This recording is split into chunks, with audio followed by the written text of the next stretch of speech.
بسم الله الرحمن الرحيم الحمد لله رب العالمين وصلى الله وسلم وبارك على نبينا محمد وعلى آله وصحبه أجمعين رب اشرح لي صدري ويسر لي أمري واحلل عقدة من لساني يفقه قولي اللهم علمنا ما ينفعنا وانفعنا بما علمتنا وزدنا علما.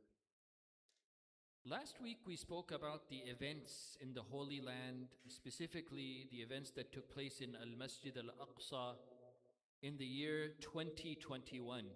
We spoke about how the Israeli forces invaded Al-Masjid Al-Aqsa during the greatest nights of the year, the last 10 nights of Ramadan. And we spoke about some of the acts of brutality that the Israeli police and Israeli military committed during those blessed days.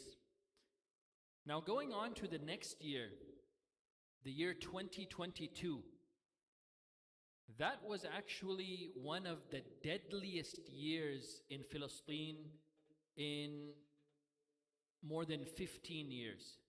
The year 2022 was a very deadly year.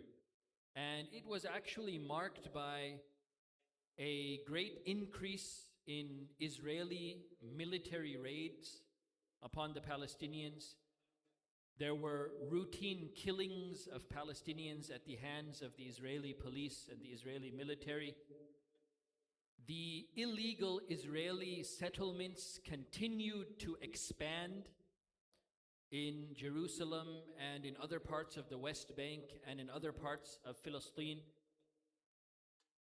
And the Israeli government supported these illegal settlements on Palestinian land. And the violence overall, it increased. So 2022 was not defined by one single war, but many continuous incidents of violence. A number of raids, a number of killings that took place in the year 2022 over the course of the year. So it actually became one of the deadliest years in over 15 years in Palestine. And much of this violence actually took place in the West Bank. So one of the increases in violence that took place in 2022 were the incidents that took place in Jenin and Nablus, right? Both of these cities basically had to deal with almost daily military raids, Israeli police, Israeli military, IDF forces coming into the city at night, shooting people indiscriminately, coming into the cities, invading these cities with armored vehicles, with snipers, live ammunition, right? And basically, when they would come into these cities, and Jenin is actually a refugee city. It's basically a city of refugee camps. So they would come into those refugee camps in Jenin at night, and they would treat those refugee camps with civilians in them as free fire zones. They would basically shoot indiscriminately at the civilians in those camps. They would raid homes without any type of permission or without any type of warrants. They would arrest people. They would arrest young men or kill young men, and they would claim we have intelligence that you guys were plotting and planning something. But of course they had no proof of any wrongdoing at all. But what can the Palestinians do? They could not challenge anything. Right? So this is what it means to be oppressed and persecuted by the occupiers, and this is what they had to deal with on a daily basis. So this increased a lot in the year 2022. So by the end of the year, by the end of 2022, hundreds of Palestinians were killed without any reason, and included in this number were dozens of children. Many children were killed as well. And many of these, the people who were killed during that time, they were unarmed and they posed no threat, right? And the Israeli soldiers who perpetrated these crimes, who killed these civilians, who killed these children, who committed these crimes, there was no accountability for them. right? They got away with what they did. Of course, they got away with it here in this world, but they will not escape the justice of Allah subhanahu wa ta'ala. Also during the year 2022, again during the month of Ramadan, just like the previous year, the Israeli police and military, they stormed Al-Masjid Al-Aqsa again in Ramadan of 2022, just like they did in Ramadan of 2021. The next year they did the same thing again. So they invaded Al-Masjid Al-Aqsa during Ramadan. They came into the masjid, they fired their guns with rubber bullets, they threw stun grenades into the masjid compound, right? So of course, again, it was clearly a deliberate provocation, just like they had done the previous year. They wanted to provoke the people. They wanted a response so that they could justify a very severe crackdown, right? So it was clearly a deliberate act of provocation, right? They come into Al-Masjid Al-Aqsa, they beat the people who are praying Salah in the masjid during Ramadan. They arrested many of those men who were praying in the masjid. They tried to restrict access to the masjid during those last 10 nights of Ramadan, right? And of course, the settler activity continued to increase. Settlers would come onto Palestinian land and take over that land and say, we are the new owners of this land, right? And they would be protected by Israeli police. The settlers would be protected by Israeli police, right? Taking over and stealing other people's land with the permission of the Israeli police, right? So this is what was going on in 2022. Also a big event that took place in 2022 that really made international headlines was the execution of a very well-known and renowned Palestinian American journalist, a woman by the name of Shireen Abu Aqila. She was a Palestinian journalist, but she also had US nationality. She was an American citizen. So she was a Palestinian American journalist, and she was very well known and very well respected. She had previously studied journalism at Yarmouk University in Jordan, and she joined Al Jazeera in 1997. And 1997 is the year that Al Jazeera actually launched.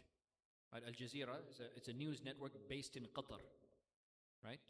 But they have offices and branches around the Middle East.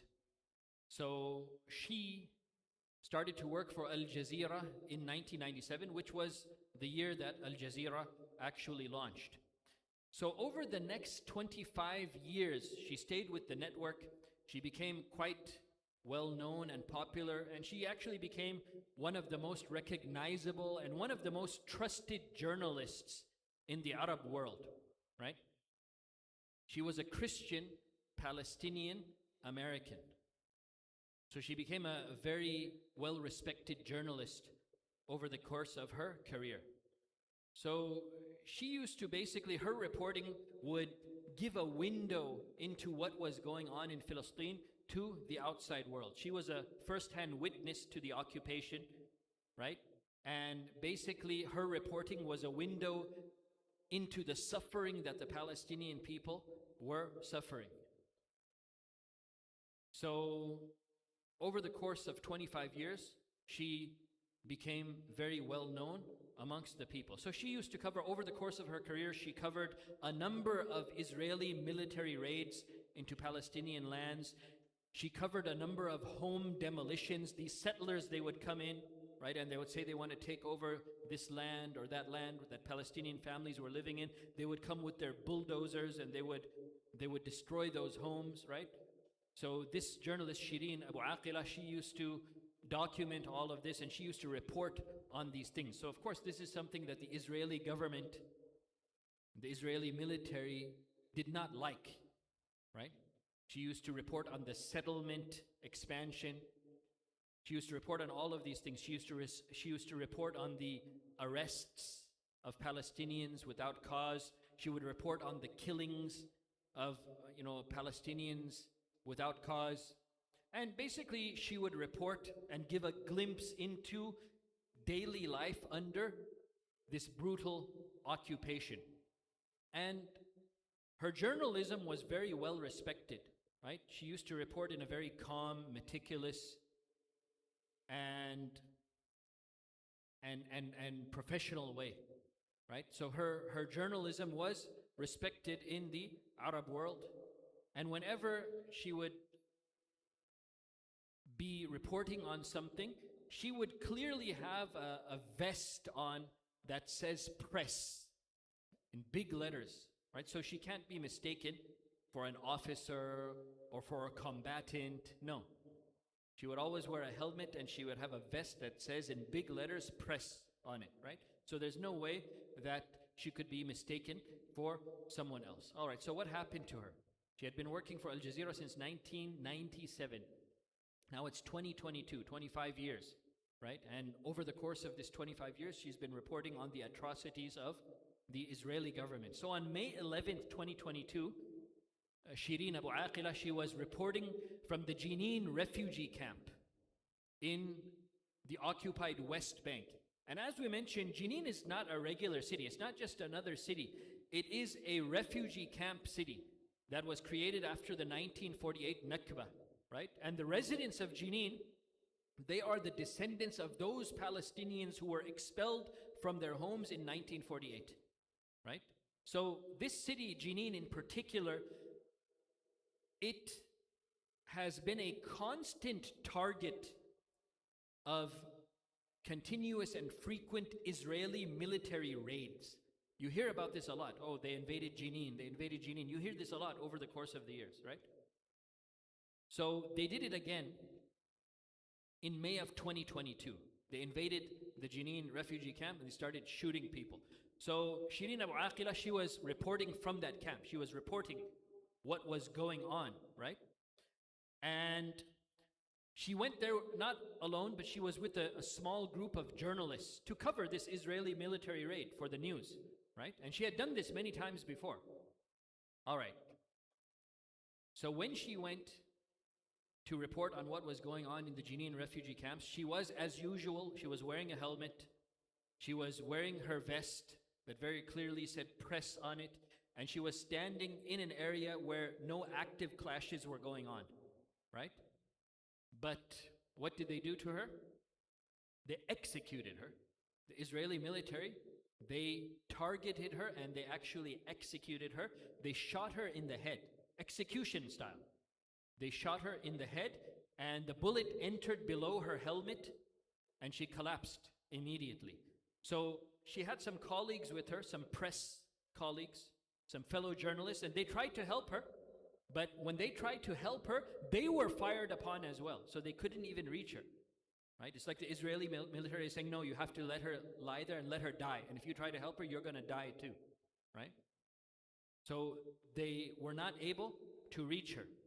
Actually, there was one fellow journalist, a man named Ali al-Samudi, who was trying to help her. He tried to reach her to help her, and he was shot because he tried to help her.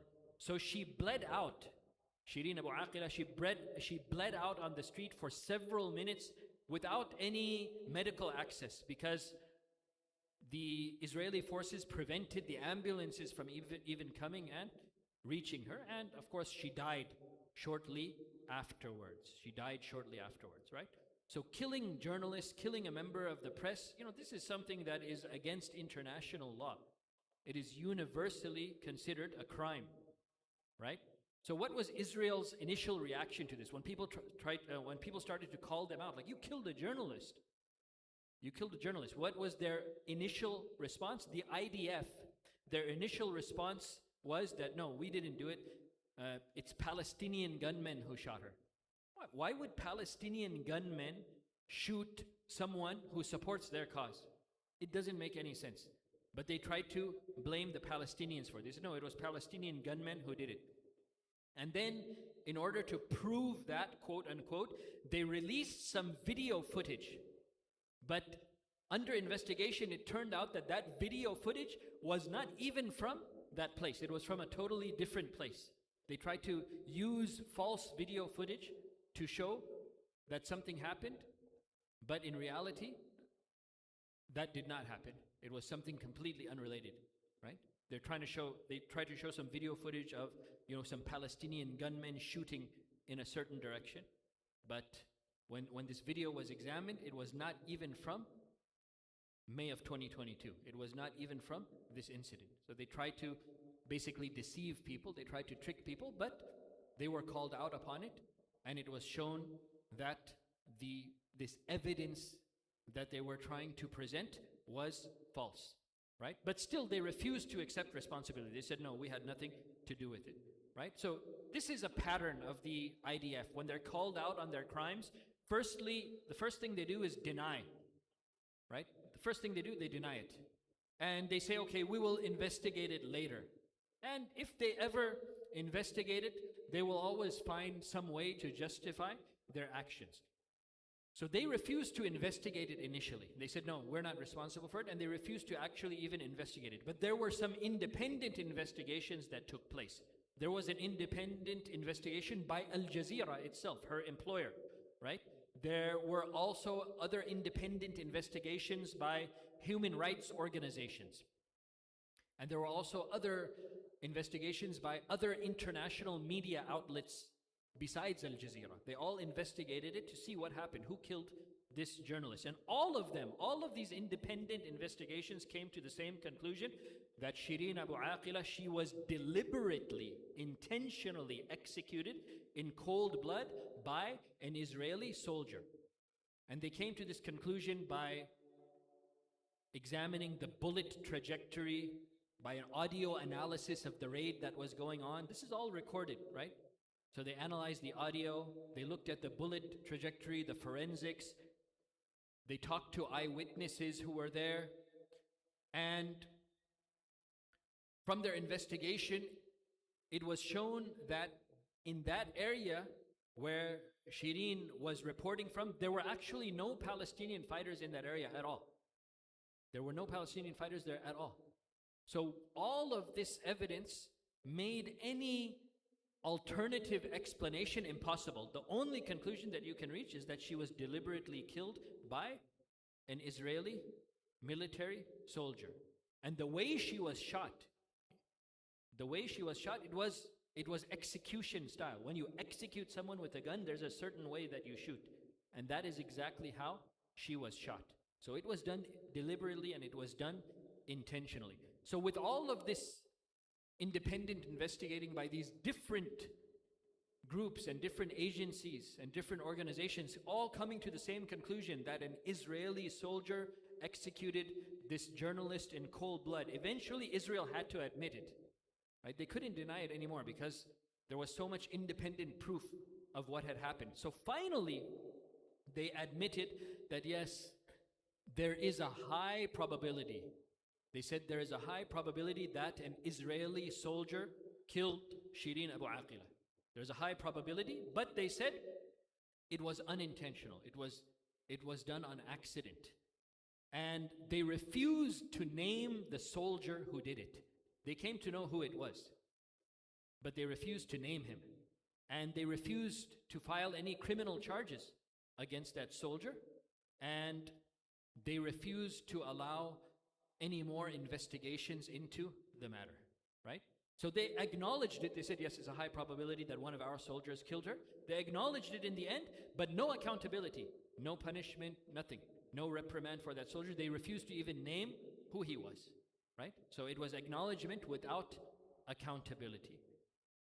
Even during the funeral of Shireen Abu Aqila, she was buried in East Jerusalem, right?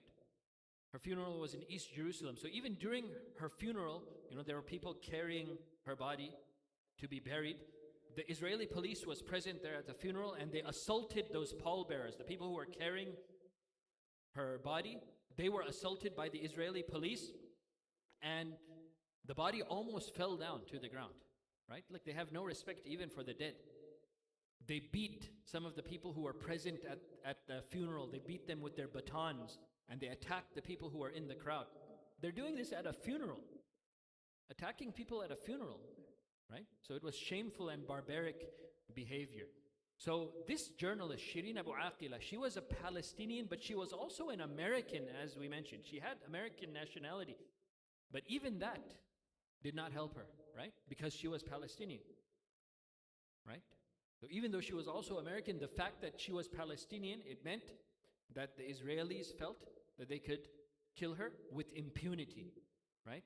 And she was an American citizen. She was a clearly identified journalist. She was wearing a vest that said press on it very clearly. She was a non-combatant, yet still she was shot in the head. She was executed by an IDF military soldier. And yet, in the end, even with all of this, no one was charged, no one was prosecuted, and no justice was delivered, right? So, again, this killing, it showed the world once again, and it exposed once again that basically these Israeli military forces, they can do whatever they want to the Palestinians, and the Israelis will never hold them to account for it. They can torture, they can kill children, they can kill non-combatants, they can do all of these things, and Israel, the Israeli government is not going to bring them to account, right? It also exposed the worthlessness of press protections for Palestinians. If you're a journalist, if you're a member of the press, it is assumed that you are safe, that no one is going to try to harm you. You're a press, you're just a reporter, right? But if you're a Palestinian journalist, then those press protections really, they mean nothing, right? So it really proved the double standard in how Palestinian deaths are treated, right? So it's very clear that her death was not an accident, but it's really a predictable outcome of this brutal military occupation, right? And it's a whole system that dehumanizes Palestinians, right? They consider Palestinians as non-humans, like animals. And they have actually said that. Some of their higher-ups have actually said this clearly, that the Palestinians are like animals. So what's wrong if you kill animals? Basically, they have said this. They have clearly articulated that this is what they believe regarding the Palestinian people. And their actions prove that they really believe this. So they're sick, barbaric people, right? That don't understand the value of a human life. Right? So they systematically dehumanize the Palestinian people. And sadly, the world looks away at this, right? It happens. Everyone sees it. The different countries, they witness this, but the world looks away. The world looks away. All right, a few months later, in August of 2022, the Israeli military once again launched yet another airstrike on Gaza in August of 2022. And again, they killed many civilians, including children, right? So they bombed Gaza again in 2022. How many times had they bombed Gaza? Right? Since the separation of Gaza, how many times have they bombed Gaza? Like almost every year they were bombing Gaza. So in 2022 it happened again, in August of 2022, right? So, it was very severe.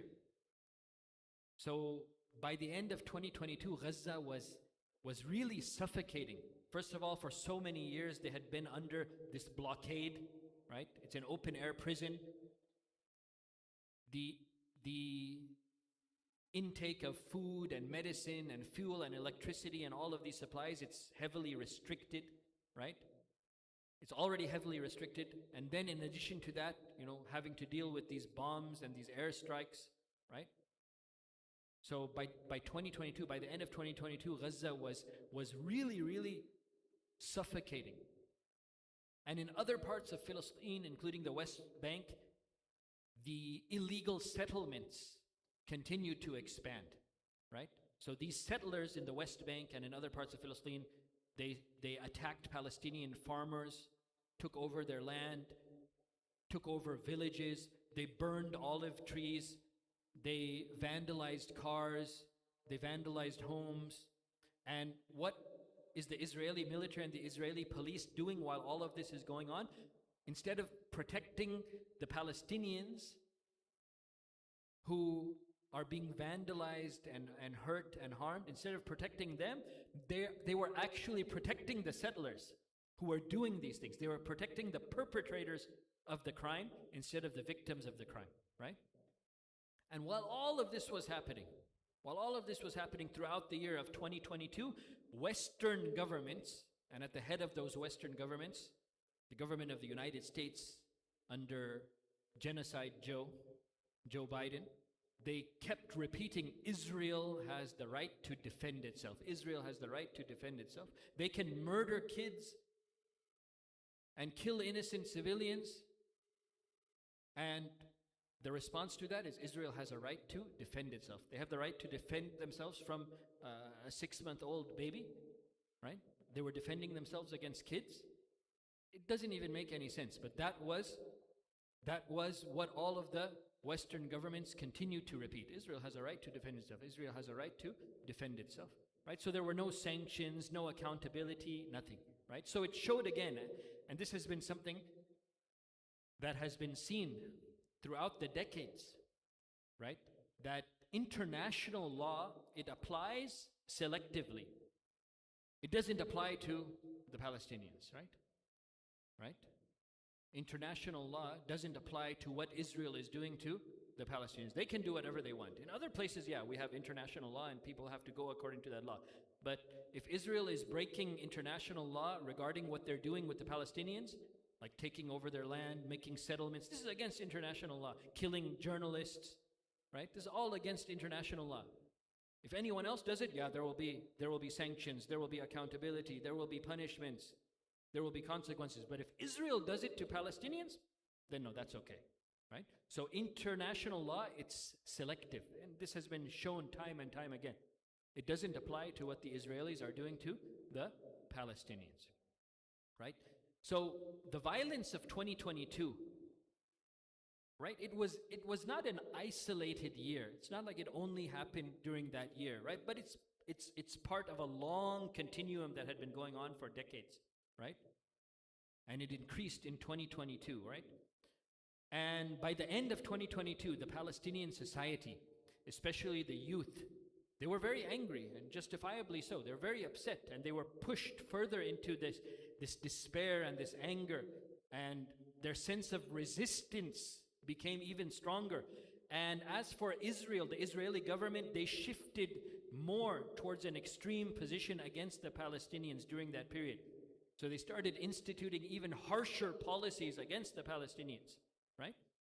So this is starting to reach a very much of a boiling point, right? The lid is about to come off of the pot, right? By the end of 22, right? But the world ignored it, as usual. The world ignored it, but then everything did reach a boiling point, and the lid actually came off the pot the next year in 2023. And inshallah, we'll begin to talk about the events of 2023 in our next lesson, bi'idhnillah. Jazakumullahu khayra wa barakallahu feekum. Wallahu alam, sallallahu wa sallam wa baraka ala nabiyyina Muhammad wa ala alihi wa sahbihi ajma'in.